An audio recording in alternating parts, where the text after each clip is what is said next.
Uma boa noite a todos, meus irmãos. Estamos entrando no item 12, o outro como espelho. Considerações sobre a projeção e transferência.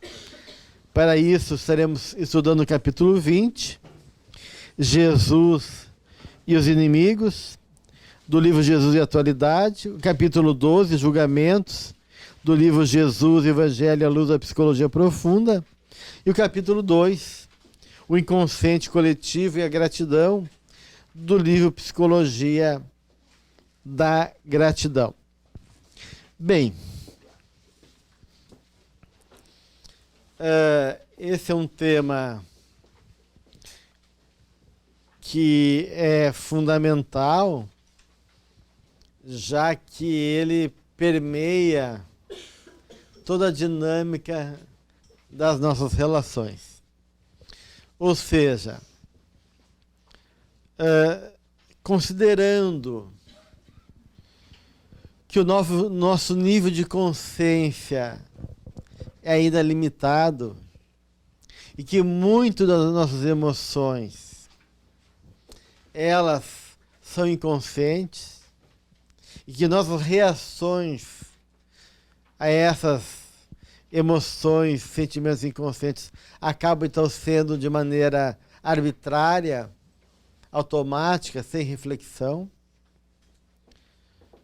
De outro lado, considerando que existe uma dinâmica espiritual ligada às leis de afinidade, aonde nós estabelecemos vínculos fluídicos, percepções energéticas, intercâmbios psíquicos, de maneira a estabelecer simpatia e antipatia, ou seja, atração e repulsa.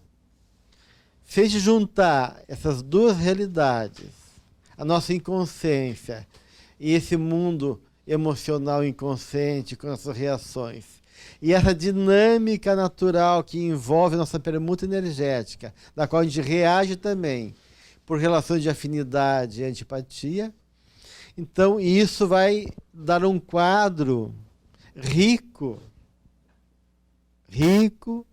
complexo, difícil, aonde o outro acaba sendo depositário das nossas questões, espelho da nossa inconsciência, provocador dos elementos que nos mobilizam e assim por diante. E assim, então, a gente está entrando nesse campo da projeção e da transferência. Isso é um tema que em algum momento a gente já abordou, então eu vou recuperar alguns elementos importantes para a gente poder entender e depois aprofundar a partir do que a Joana nos traz com as suas colaborações. Não existe, neste momento, a gente iniciou nosso estudo das relações humanas, das relações afetivas, dizendo exatamente isso. Não existe relações ainda objetivas no seu sentido pleno. A gente não consegue enxergar a nós mesmos de maneira objetiva, nem conseguimos enxergar o outro de maneira objetiva. Então, a nossa percepção, a nossa compreensão de nós e do outro é sempre parcial. Dita de outra maneira, é sempre limitada. Porque a nossa consciência é limitada. A nossa compreensão é limitada. O nosso sentir é limitado. E nossa forma de se colocar no mundo também expressa essas limitações inerentes ainda ao nosso estado evolutivo. Então, a nossa subjetividade, que compõe o campo interno dos valores, dos desejos, dos aspectos individuais da nossa natureza, naquilo que envolve todos os aspectos da nossa vida, gostos, estéticas, interesses, crenças, verdades, anseios, fantasias e assim por diante, vão colorir, deturpando ou de uma maneira determinando muito da percepção dessa realidade que se pretende ser objetiva. Então, a objetividade da vida acaba sendo afetada e misturada por toda essa subjetividade humana. Então, coisas básicas. Se eu sou de um partido político, né, eu agora tendo a odiar, não mais a ficar incomodado, a odiar aquele que é contrário ao meu partido. Se eu sou de um time de futebol, eu tendo muitas vezes a agredir ou me opor àquele que é de um outro time de futebol. Se eu tenho uma crença religiosa, eu quero impor e dizer que ela é melhor do que o outro, dizendo que o outro está com o demônio no corpo. Né? Ou seja, que a verdade está comigo e ele está com o mal. E assim vai. Né? E aí, então tem essas coisas mais coletivas, mas tem coisas mais individuais e pessoais. Se eu tenho problema com meu pai, ou com uma pessoa que durante muito tempo na minha vida eu tive uma relação de desamor, né? Talvez uma pessoa que lembre ele, mesmo inconscientemente, desperte em mim aquele raiva, aquela mágoa que eu transfiro para o outro, porque ele é alguns traços parecidos com aquela figura paterna ou com aquela figura negativa para mim. Né? Ou se eu tenho uma dificuldade de fragilidade, pessoas que são firmes e têm uma autoridade presente, pode gerar sentimentos de humilhação, de fracasso ou de temor em mim. Então vocês veem assim que o fato de nós existirmos afeta o outro. E o fato só do outro existir, você não fazendo nada, afeta a nós. Porque mexe com a nossa loucura. Mexe com a nossa fantasia. Mexe com as nossas coisas mal resolvidas. Desperta coisas em nós. A presença do outro é realmente uma provocação. Então, realmente a gente está trabalhando nesse arquétipo da alteridade. Né? Essa alteridade é a ideia da noção do outro. Então, o arquétipo do outro é um arquétipo muito forte, porque o outro é o mistério, o outro é o desconhecido, o outro é o inimigo, o outro é o desejo que a gente quer atingir. Então, a ideia do outro dentro de nós reflete realidades que nos pertencem, da qual a gente não consegue reconhecer de alguma maneira. Então, se esse outro em mim me assusta, me fascina, me provoca, me mobiliza coisas, esse outro em mim vai estar personificado aonde? No outro. O outro é meu irmão. Então, quanto mais esse outro ser diferente de mim, ou trazer elementos desse outro que está presente dentro do meu ser e eu não reconheço, mas ele vai me mobilizar questões emocionais. É natural. Né? Natural. Então, o outro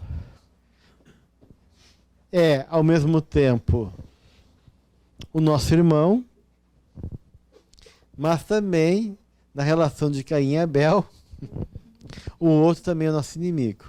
É o estranho, é o diferente. E tudo que é diferente, tudo que não diz respeito ao meu mundo consciente, porque pode dizer respeito ao meu mundo inconsciente, gera algum tipo de temor, rejeição, fascínio, entre outras coisas. Né? É tão importante a noção de outro, do outro, que na Grécia Antiga existia 3 deuses que representavam a noção do outro na mitologia e na religião grega. Que eram considerados os deuses mascarados da Grécia Antiga. Existe até um livrinho muito bom do Jean-Pierre Vernant, um mitólogo, chamado Com a Morte nos Olhos, sobre os deuses mascarados da Grécia, da Antiga Grécia. Nesse livrinho, Jean-Pierre Vernant, ele vai trazer os 3 deuses mascarados. Por que deuses mascarados? Porque na sua liturgia, no ritual desses deuses, a máscara ela era um componente do ritual religioso desses deuses. E essa máscara era representativa, então, desse mistério de uma face desconhecida, de uma face oculta e, consequentemente, temerosa. E esses 3 deuses são Dioniso, a Górgona, ou a Medusa, que é um outro nome para ela, e Ártemis. Ártemis. Então, todos esses 3 deuses representavam essa experiência do outro e como lidar com o outro. A Górgona talvez seja uma noção do outro mais terrível, porque é o rosto que petrifica. É o rosto da qual nós não podemos ter um olhar direto. Se tu olhar diretamente para aquela realidade, tu vira uma pedra. Ou seja, existe uma psicose, uma paralisação psíquica, um tipo de morte. Né? Então, a Górgona representa aquele outro dentro de nós. Aqueles conteúdos tão terríveis que habitam na gente, que se a gente fosse, nesse momento, estabelecer uma relação direta com eles, nós enlouqueceríamos. E por isso que na espiritualidade nós não temos liberdade de contatar com o nosso passado ao nosso livre dispor. Tem que haver recurso emocional, tem que ter mérito e tem que ter maturidade e condições psicológicas para enfrentar isso. Porque às vezes a gente pode enfrentar a Górgona. Uma vez eu tive um sonho, tive duas experiências pertinho da Górgona. Uma quando eu era adolescente, eu devia ter 16, 17 anos, que eu me desdobrei do corpo, que é uma experiência rara de acontecer, de ter uma certa lucidez. E quando eu saí do corpo, eu me dei de cara com uma entidade que deve ser uma entidade ligada ao meu passado. Mas essa entidade provocava tamanho pavor, não sei o que ela me remetia, não sei se ela me cobrava, eu não sei se ela estava remetendo a um passado ligado a nós, tão terrível, mas que o pavor foi tanto, foi tamanho o desespero que eu senti, o susto, que eu voltei num choque pro corpo, e esse choque foi tão violento que eu acordei com sudorese, com um ataque cardíaco, e a batata da perna virada assim com uma cama, que eu nem mexia de tanta dor, diante da experiência emocional daquele momento. E se me perguntasse se eu quisesse de novo aquele contato, não, muito obrigado. Deixa para algum outro momento. De tão pavoroso que foi. E uma outra experiência que eu estava me mostrando uma vida minha na Idade Média. E era um calabouço aonde existia experiências de aqueles de fazer punições, como é que se chama? Torturas terríveis. Não é qualquer tortura. É aquela da Idade Média de arrancar a unha, desmembrar o corpo, né? É aquele super de ir espichando o corpo. E eu me via num personagem que não era vítima. Quero dizer bem claro. E a experiência de me perceber naquele lugar me gerou tamanha culpa, naquele momento, dizer, puxa vida, quer dizer que eu já fiz isso. Foi tão terrível tomar consciência daquilo, que fui tomado por um pavor que eu não quis mais ver. Não aguentei. E aí voltei para minha condição medíocre, né, na minha consciência atual, né?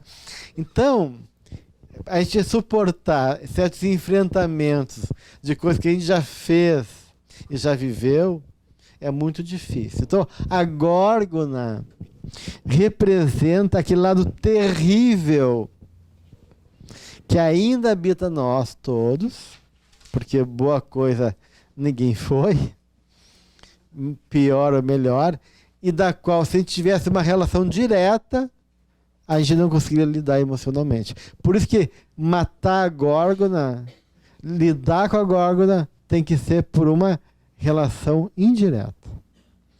E a mitologia é sábia, né? Então, na forma de enfrentar a górgona, né, o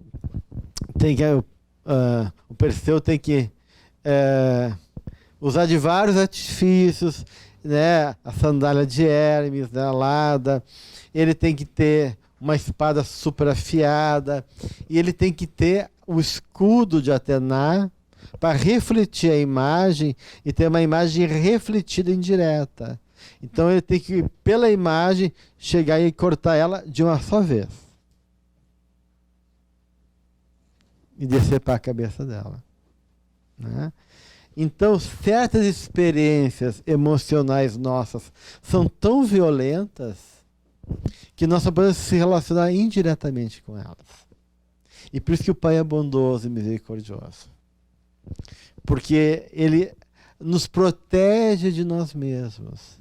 Nos protege de imagens, experiências que a gente cometeu terrível e que ainda a gente não consegue superar em função da nossa fragilidade emocional e da impossibilidade de a gente se perdoar e trabalhar ainda aquelas questões do ponto de vista de uma elaboração interna, porque isso leva tempo, né? Então, esse seria o outro profundo, terrível, da qual a gente não tem acesso diretamente, e da qual a nossa relação tem que ser indireta. E como Deus é Pai, essas coisinhas vão vindo assim devagarinho, né?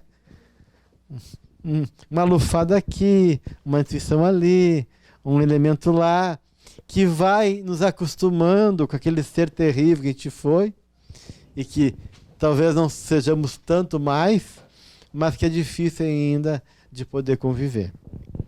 Isso é a primeira imagem do outro na Grécia Antiga, que é a Górgona. A segunda imagem do outro é Dioniso. Dioniso é o deus do mundo visceral, animal, instintivo. É o deus do vinho, é o deus, o Baco da mitologia romana. Então é o deus da embriaguez, é o deus que perde, é o deus da mania, né, de ser possuído, né, da mania onde tu pode permite fazer coisas terríveis, porque tu está sobre a possessão de outro deus, e tudo é permitido, como é o carnaval. Carnaval é uma festa de Baco, de Dioniso, onde a gente permite viver qualquer fantasia e se ceder nessas fantasias e deixar vir trazer à tona esses impulsos lá irracionais, né? Então, Dioniso é um deus de verticalidade. Esse outro que nos impele, essas forças da natureza que a gente não sabe lidar, que tem de um lado esse impulso, né, que nos leva para baixo, e também o impulso que nos leva para cima, porque Dioniso é o deus dos poetas, né, das inspirações, é um deus de verticalidade. Então, esse outro, cuja presença também desconstrói o ego fica tomado e perde a capacidade de discriminar, de se relacionar de maneira mais objetiva, mais sensata e assim por diante. Então, esse seria o outro em Dioniso. E por último, a Ártemis, que é a deusa sanguinária, a deusa dos animais, a deusa virgem, a deusa que vive no mato, que é representada por uma ursa, e representa essa necessidade de proteção entre o mundo civilizado e o mundo bárbaro.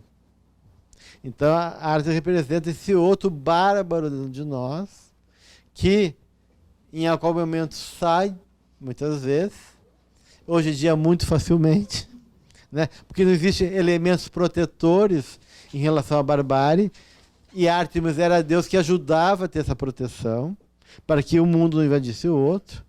E hoje em dia, basta uma discussão, basta uma briga no trânsito, e salta aquele ser desprovido de qualquer racionalidade, e se pega no tapa, ou mesmo mata, né?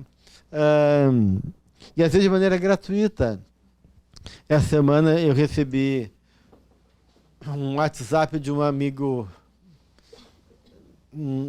que trouxe notícia de um amigo em comum, de um músico brasileiro que está vivendo em Montreal, e ele estava voltando para casa numa boa. Em Montreal não é uma cidade aparentemente violenta, né? E dois punks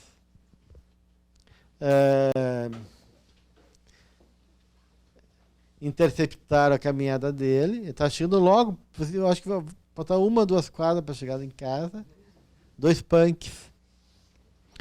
E detonaram com ele. Derrubaram, chutaram. Um olho dele estourou. Da tamanha violência, de soco, pontapé, bateu a cabeça. Está na UTI, né? Acho que agora está razoavelmente bem, assim, do ponto de vista de não ter mais problema de óbito, mas não sei se não vai ficar sequelado, né? Então, da onde vem essa...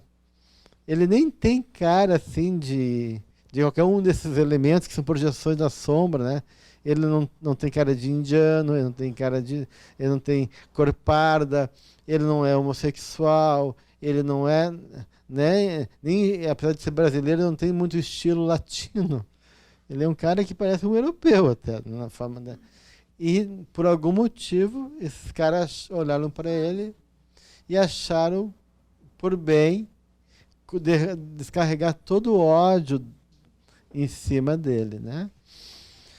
Então, isso é uma coisa desse outro terrível dentro da gente, dessa barbárie, que também habita, da qual a Ártemis tenta conciliar e mediar para que um mundo não invada o outro. Então, a noção de outro na Grécia representa realmente esses aspectos difíceis de lidar em nós. Difícil de reconhecer. E difícil de assumir que é nosso.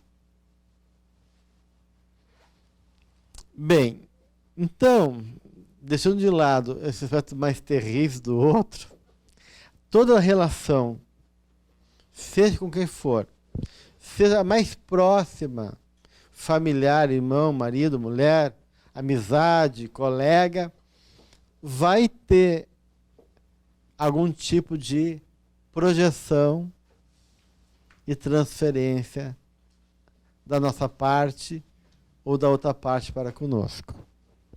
Não tem como a gente evitar, gente. Não tem. Não tem. Eu atendi uma paciente durante muitos anos que ela tinha uma experiência de trauma emocional e uma ferida muito grande. E eu tive o cuidado, então, de lidar com ela com muita delicadeza, com muito cuidado, já que ela era uma pessoa que ficou muito retraída e que tinha uma raiva e um afastamento das pessoas e, ao mesmo tempo, uma raiva com ela mesma, que vinha atrás de uma exigência muito grande em cima dela. E eu contei a história para ela de uma cadela que foi muito surrada lá perto de casa, e essa cadela ela se abrigou numa montoeira de árvores. Meu pai tinha uma casa ao lado da nossa casa, onde meu avô morou um tempo, e tinha algumas árvores, ele então cortou as árvores e ficou aquele monte de galho assim, né? E essa cadela, frente ao espancamento que ela sofreu, não sei de quem, ela foi se esconder lá no cantinho, né? Onde não tinha ter acesso a ela. E eu senti que ela estava morrendo, porque ela não conseguia, o medo dela era tão grande que ela estava definhando para comer tudo. Eu tentei ir lá chamar ela, e jamais ela vinha, né? Tentei de tudo que, mas eu cansei, ela cansou, nós cansamos, e ela não cedeu. E aí então eu fui aos pouquinhos botando comida lá, e sumia, e devagarinho fui pegando a confiança dela. Até que, depois de muito tempo, ela conseguiu chegar perto de mim, da comida, com a minha presença ali perto. Com muito medo, muito insegura, muita arisca, mas foi chegando, até que a gente conseguiu estabelecer um vínculo de afeto e fazer amizade.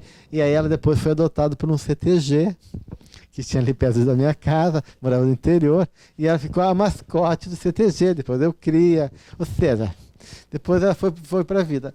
E eu falei para minha paciente que ela era aquela cadela, no sentido que ela tinha um comportamento muito parecido com aquela cachorra, né? E que ela não se deixava se entregar, né?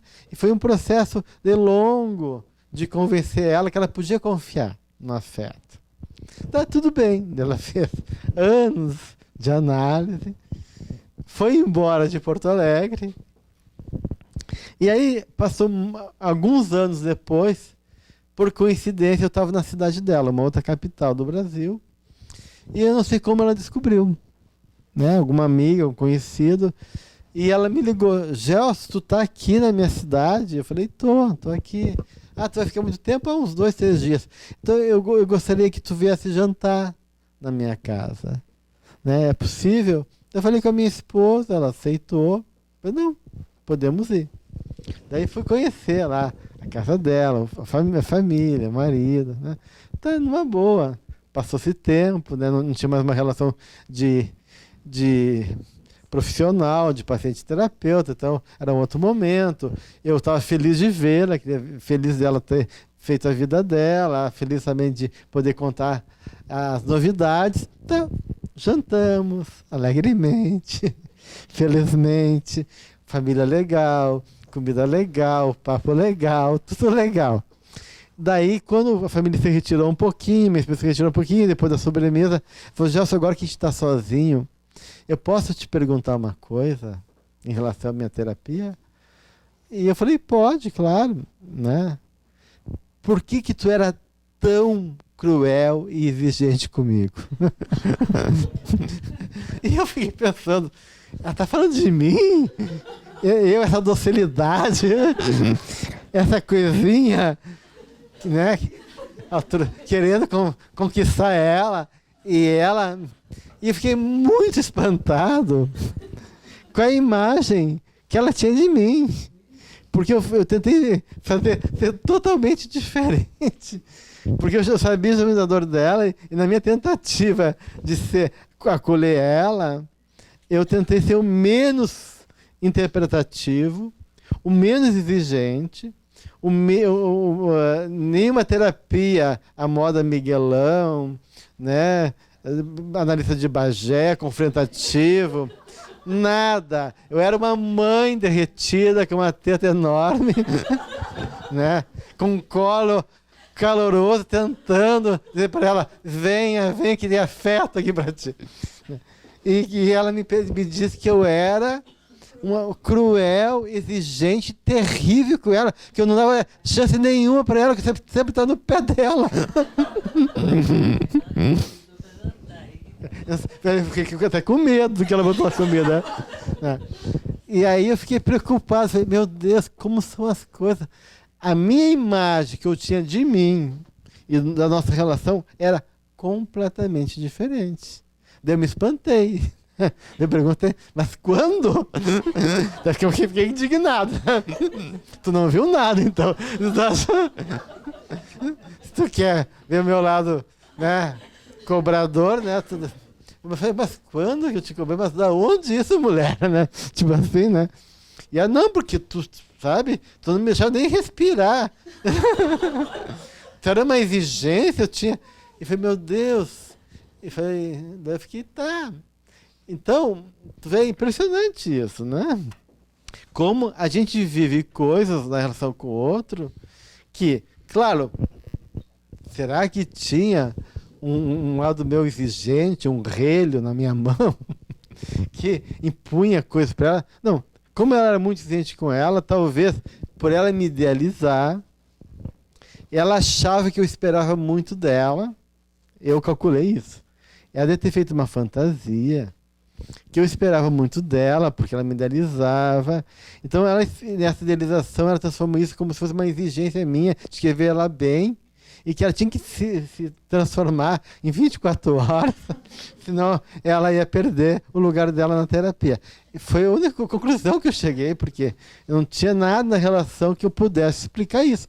Então a gente vê como essa dinâmica relacional é complexa. E aí eu me dei conta que eram dois seres diferentes se relacionando, né? Eu era um, né? E para ela eu era outro. Né? E para ela era uma, mas talvez na fantasia dela ela era outra para mim. Então aí a gente vê essa dinâmica projetiva e transferencial acontecendo nas relações. Então, toda relação, né, vai ter algum nível de projeção. Então, a mãe que não lidou bem com essa sexualidade na infância, quando o filho começar a se masturbar, vai ficar mobilizada com essa questão do filho e vai ter que lidar com, não só com a sexualidade do filho, mas com a sexualidade dela, que está sendo ativada e remetendo a experiência dela naquela idade, da qual vai vir à tona quando o filho estiver nessa fase sexual. E assim também, em qualquer situação da nossa vida. Então, a experiência do outro, as relações do outro vão sempre mobilizar coisas em nós, né? Então, isso é da vida, gente. Da vida. Então, enquanto a projeção é de tu projetar no outro algo que é incompatível com a tua consciência, boa ou ruim, e por tu não reconhecer e sentir, tu vê isso no outro. Então o outro espelho de mim. Claro, se tu vê no outro algum ganchinho, algum elemento ele tem que tem a ver com esse nós, que faz com que eu projeto nele. Uma característica, um sentimento, um detalhe, uma associação. Então, alguma coisa tem no outro que faz com que eu associe aquele elemento àquela outra pessoa. Por que aquela e não a outra? Porque eu projeto no ciclano e não no beltrano. Não é por acaso. Então, tem que ter alguma associação, algum elemento aí no outro, da qual eu posso fazer esse link. E aí projetar nele aquele aspecto meu desconhecido, aquela emoção, ou aquelas características da qual eu não sei lidar. Então, isso seria a projeção. A transferência, que não deixa de ser um processo projetivo também, é um pouquinho diferente. Apesar de ser uma projeção, eu transfiro para o outro papéis, sentimentos, estados emocionais que eu vivi de maneira a não elaborar, a não conseguir resolver, da qual eu estou preso, eu reatualizo na relação com o outro. Tá? Então, vamos pegar alguns exemplos. Se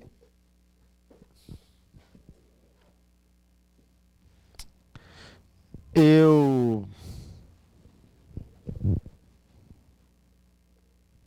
tenho um vínculo regressivo com uma figura feminina da infância, onde ela tem um afeto maternal, seja mãe, tia, professora, eu tendo a transferir esse meu lado infantil e querer me vincular a essas mulheres que têm esse traço, porque isso me faz me sentir bem e recuperar um sentimento lá da qual eu ainda estou preso.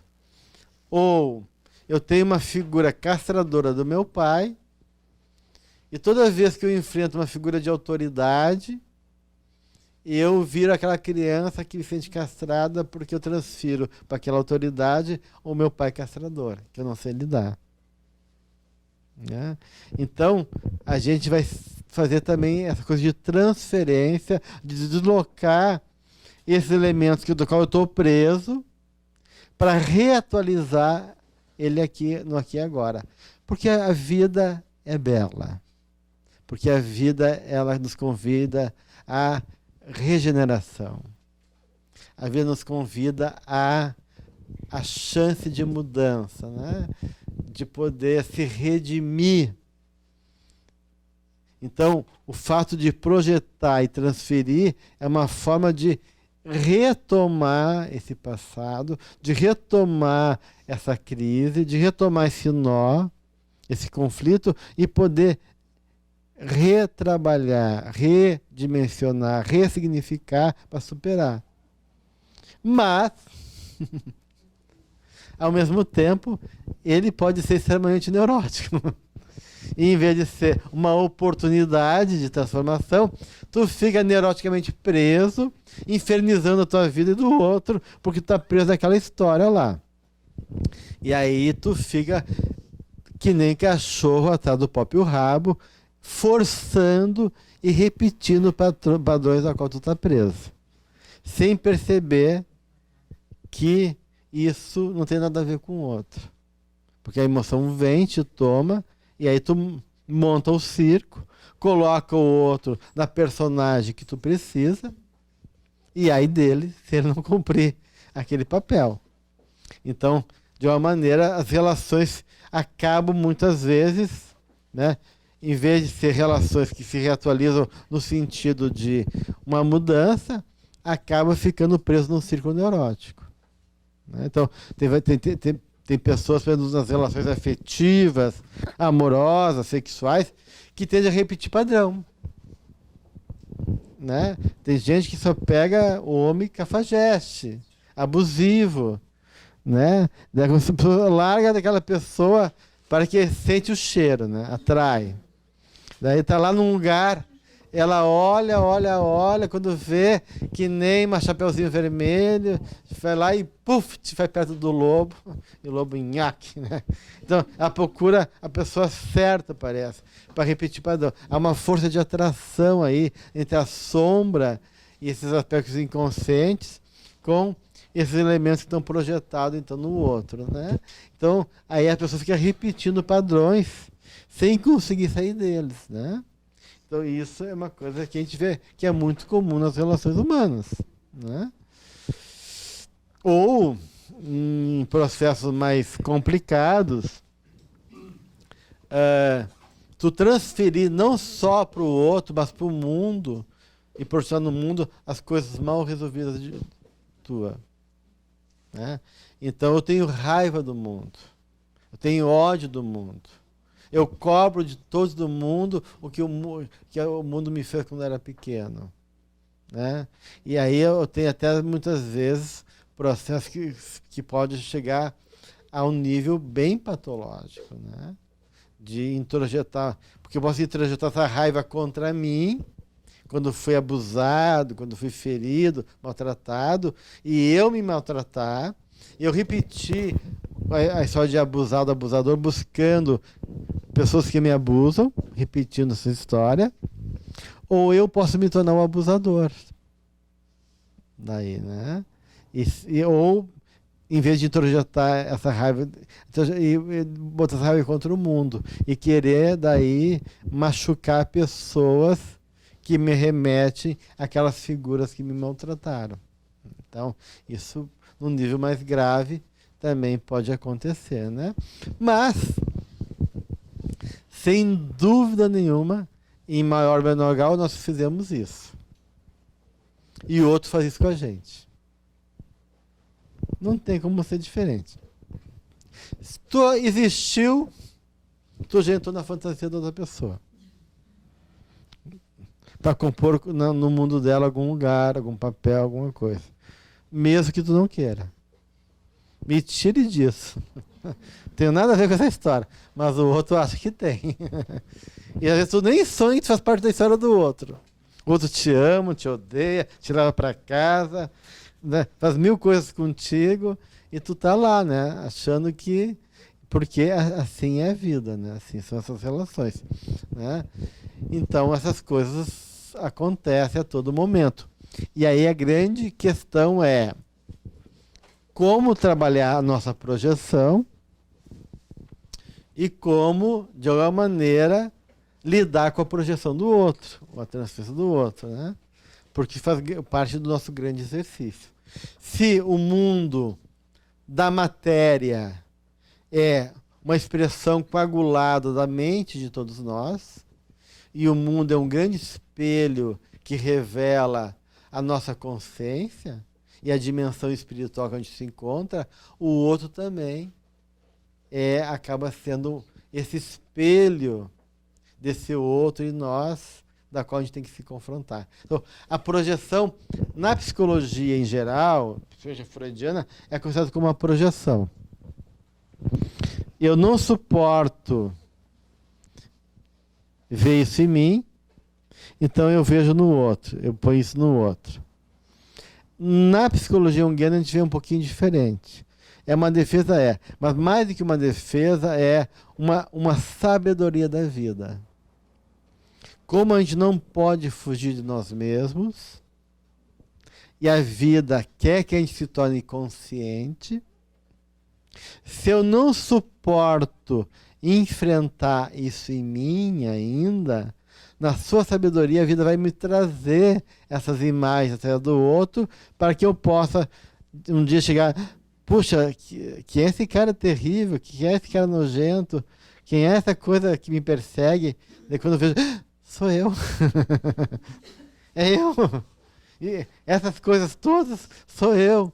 Então, a vida, de uma maneira, tem esse movimento de aproximar, através dessas imagens espelhadas que é as outras pessoas, para que a gente possa, aos poucos, se acostumar com uma realidade que é parte de nós mesmos.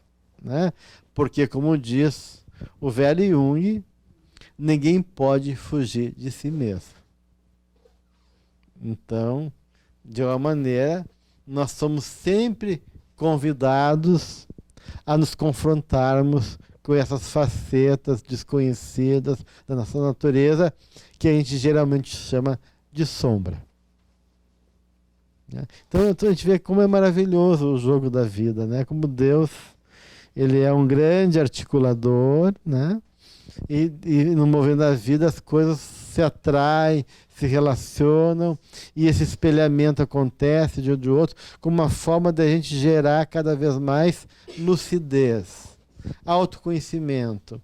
E quanto mais eu me fecho, quanto mais eu nego isso em mim, mais eu odeio isso em mim no outro. Daí outro se torna um inimigo. Né? Quanto mais ódio houver entre as figuras que se relacionam, mais projeção e mais parecidas elas são. Eu não tenho dúvida disso. Né? Então, nesse cenário brasileiro, aonde existe a polarização terrível, né?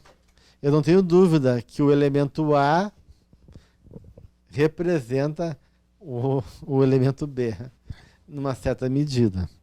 Né? E quanto menos eu olhar para minha sombra, mais eu vou enxergar a sombra no outro, e vice-versa. Então, quanto mais a gente negar que a realidade nos pertence, e se a gente não fizer a nossa tarefa de casa, que é o confronto conosco mesmo, mais eu nego e ponho a culpa no outro. Até chegar no fundamentalismo. Que é o nível de maior inconsciência do ponto de vista psicológico. Que na alquimia é o preto mais preto que o preto. É um termo que os alquimistas usam, que chama do fascínio do preto. Que o preto fascina. E aí a pessoa está crente que está na luz, que está na verdade, mas ela está na mais completa escuridão.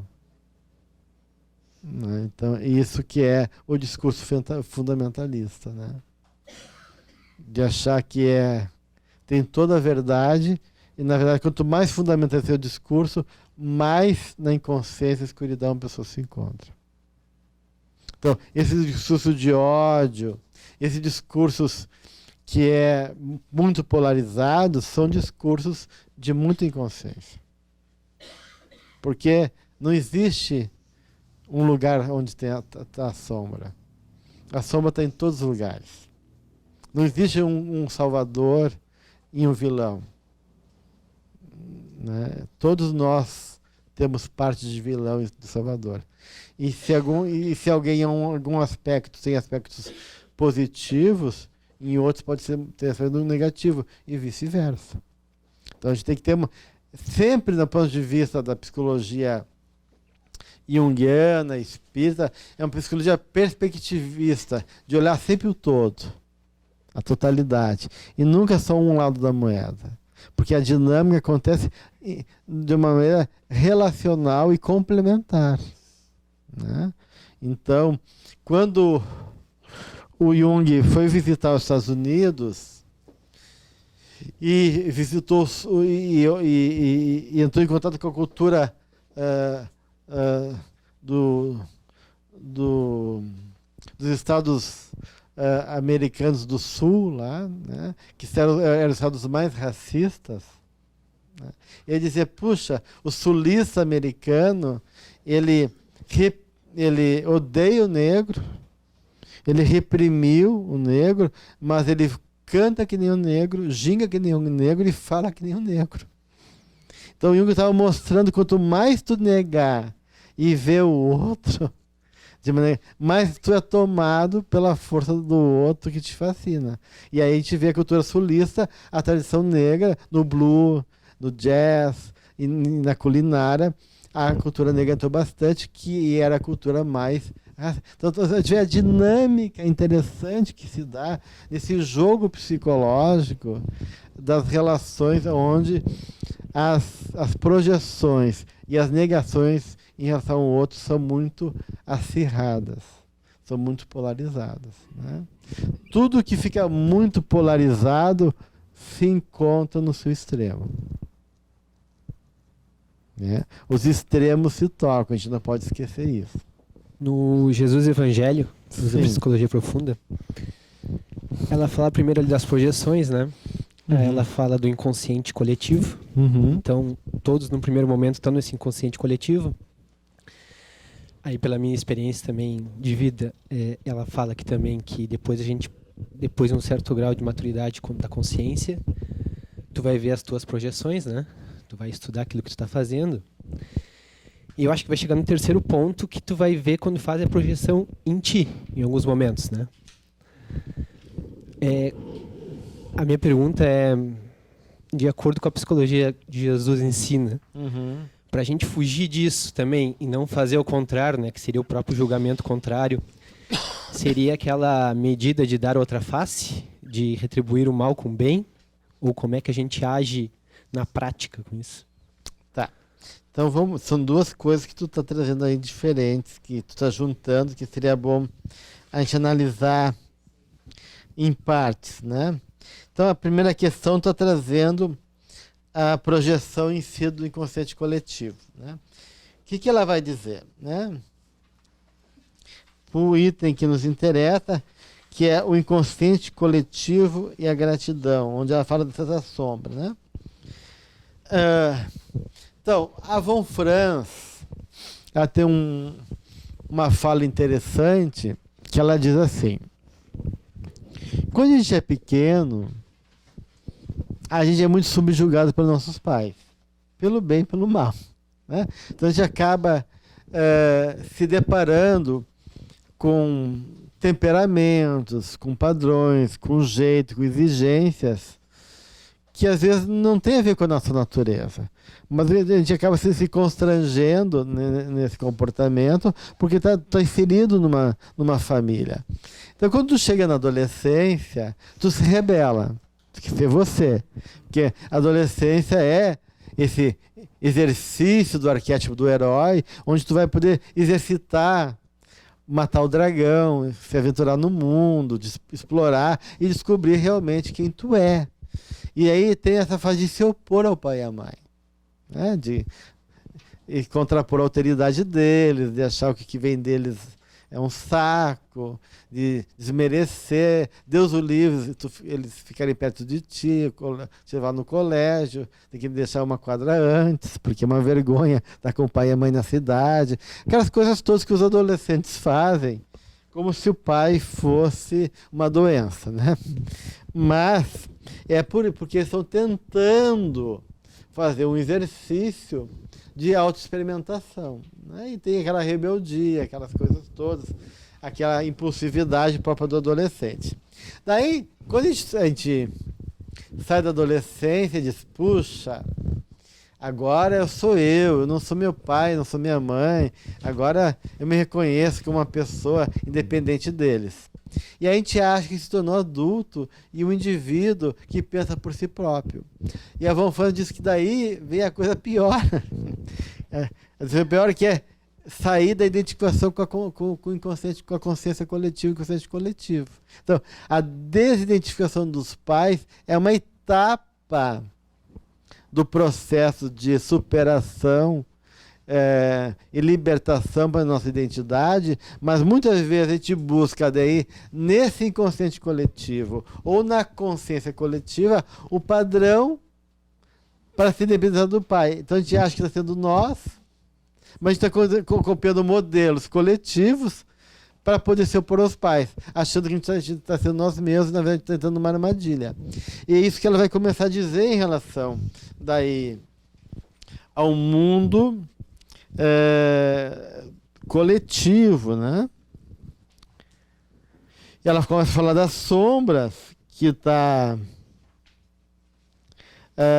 presente no nosso inconsciente, sobrecarregado de medos, recordações afligentes, impulsos não controlados, toda a herança do primarismo ancestral, mesclando as experiências gerais e as pessoais. Então, tudo isso gera sombra. E essas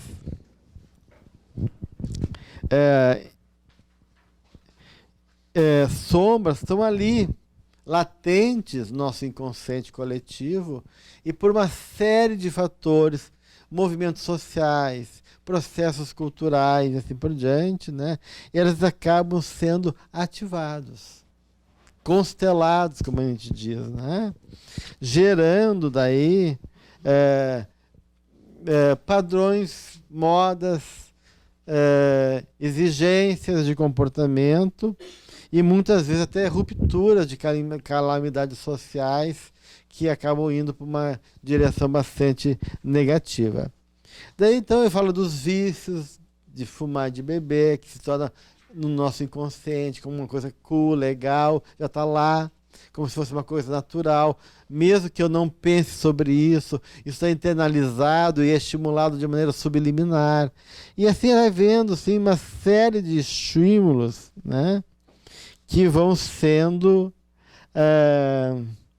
ativados, ligados a essa soma coletiva. E quando as pessoas não respondem a essa soma coletiva, elas são porta-voz do bode expiatório ou do arquétipo do inimigo, né? E aí tu acaba ficando nessa visão de que se tu não é igual ou não pensa igual, tu é contra. Não tem outro, né? Ou tu é o bode expiatório, de ficar com uma projeção dessa sombra, ou daquele inimigo que tem que ser combatido. E aí, claro, o que Jesus fala? Quando tu fala, né, dá a outra face. Nós temos que ser fiéis ao nosso princípio, não se corromper, então se não seria covardia da nossa parte, mas tolerantes com as opiniões dos outros. São coisas diferentes, né? Então, dar a face aí, nesse caso, é poder aceitar que o outro pensa diferente de ti. É poder até que ele possa, em algum momento, até de maneira irresponsável, impulsiva, te agredir verbalmente, né? E tu vê, não, isso é a opinião dele, eu não, né? Mas eu não penso assim e eu não vou me corromper. Daí é a questão de princípio e valores. Então eu não abro mão do meu princípio de valores. Eu me conservo fiel, mas eu não polarizo e não fico, digamos assim, nesse nível superficial que não leva a nada das opiniões. E por isso que está lá no Evangelho, né? Bem-aventurados os pacíficos que herdarão ao reino dos céus, a mansidão, a tolerância. Então, essa questão aí da gente poder lidar com a diferença, mas sem se perder de nós, né? Esse é um desafio. Bem, nosso tempo está já esgotado. Semana que vem a gente continua, então, nesse tema. Ok? Mesmo tem umas coisinhas interessantes ainda para ver. Então, uma boa semana. Cuidado com a sombra, cuidado com a projeção, com a transferência. E semana que vem a gente conversa novamente.